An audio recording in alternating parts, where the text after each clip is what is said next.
Hi friends, ఈరోజు మనం వచ్చి ఈ మా మునగ తోటలో ఏ విధంగా ఏం కథ అనేది మీకు చెప్పేస్తాను. మాది సీడ్ వచ్చేసి ధనుష్ వారి సీడ్ అనమాట. ఇది పెద్దగా ఏమీ పంట అయితే రాలేదు, మిగతావి మేలు, ఇవి చాలా వేస్ట్ అనమాట. వీటిని ఎవరు కానీ తీసుకుని వద్దండి.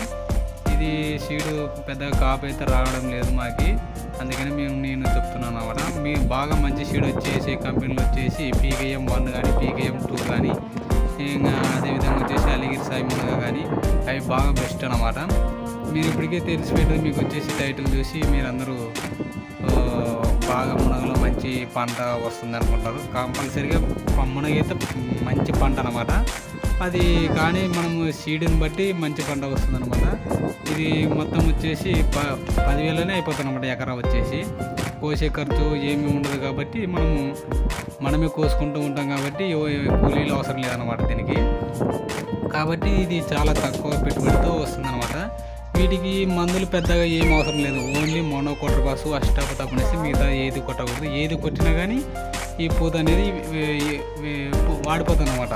అందుకని వేరే ఏ మందు కానీ కొట్టకూడదు. నాకు తెలియక నేను కూడా చాలా మందులు కొట్టాను, కానీ నేను వేసిన రైతులను అడిగిన తర్వాత నాకు చెప్పిన మాట అది అన్నమాట.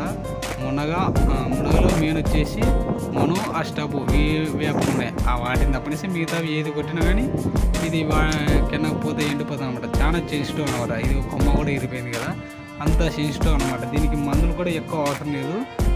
నెలలో 2-3 మార్లు స్ప్రే చేస్తే చాలు అనమాట. పూత మీద సమయంలో మాత్రం మనము వాటిని చూసుకొని పంటలో ఊడిదడుగులు చూసుకొని మనము స్ప్రే చేసుకోవాలా. పూత బాగా వచ్చే సమయంలో మనం మాత్రం బాగా నీళ్ళు పెట్టుకోవాలి. నీళ్ళు కూడా ఎక్కువ అవసరం లేదనమాట.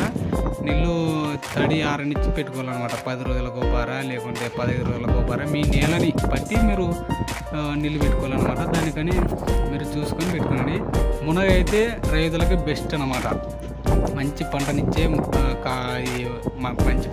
అనమాట ఇది మునగ. కాబట్టి రైతులు వేయాలనుకున్న వాళ్ళు వేసుకోవచ్చు అనమాట. మంచి ఆదాయాన్ని ఇచ్చే ఇది పంటలో ఇది ఒకటి అనమాట. దీంట్లో PKM1 PKM2 బెస్ట్ అనమాట. అదేవిధంగా అలిగిరి సాయి మునగ ఇది క్రాప్ కటింగ్ అయ్యే కొద్దీ వీటి ఏమవుతుందంటే ఇవి కాయలు పెరుగుతాయి అనమాట.